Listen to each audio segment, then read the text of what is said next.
дар бани Исроил як ошиқи Аллоҳ буд. Он дар байни баҳр дар як хушкӣ барои ибодати Аллоҳ як хона сохт ва дар ҳамон хона 400 сол Аллоҳро ибодат кард. ҳамроҳи касе муомила надошт ва бо касе додугирифт надошт ки вақташро беҳуда сарф кунад. хулас ҳамеша дар зикри Аллоҳ машғул буд.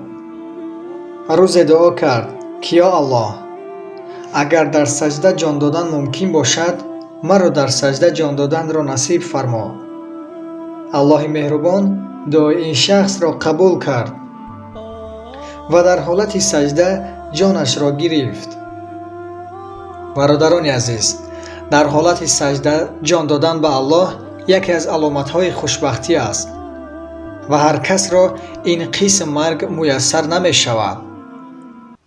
бинобар ин ин шахс хеле хушбахт будааст ки баъд аз 400 сол ибодати Аллоҳ боз дар саҷда ҷон додааст.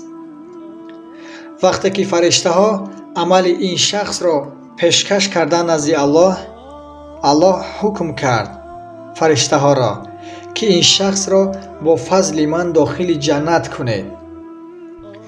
ин шахс гуфт: парвардигаро, бо сабаби амалҳоям. Аллоҳ боз гуфт: бо фазли ман ин шахсро дохили ҷаннат кунед. ин шахс гуфт: парвардигаро, бо сабаби амалҳоям ман 400 сол ибодат кардам туро. вақте ин шахс дуввум бор ин суханро гуфт, Аллоҳи меҳрубон фармуд: ин тавр бошад, 400 сол ибодати ин шахсро ҳисобу китоб кунед дар муқобили неъматҳое ки ман ба ин шахс ато кардам.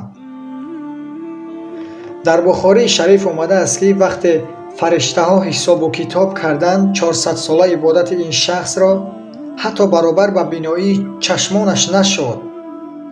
яъне 400 сол ибодати ҳамин шахс ҳаққи неъмати биноие ки Аллоҳ дар чашмонаш гузоштааст адо карда натавонист.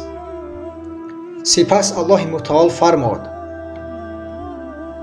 бандаи ман, ин ҳама ибодати ту неъмати биноии чашмонатро адо карда натавонист.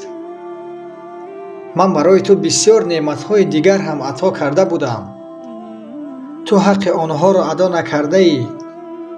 бинобар ин баред инро дӯзах. вақте ҳукми Аллоҳи меҳрубон шуд, фариштаҳо ин шахсро тарафи дӯзах кашиданд. ин шахс гирья карда гуфт: ё Аллоҳ, бо фазлат маро ҷаннат ато кун. Аллоҳи меҳрубонро раҳмаш омад фармуд: ин шахсро бо фазли ман дохили ҷаннат кунед. Аллоҳи меҳрубон ҳамаи моро бо фазлу кароматаш дохили ҷаннат бигардонад. омин.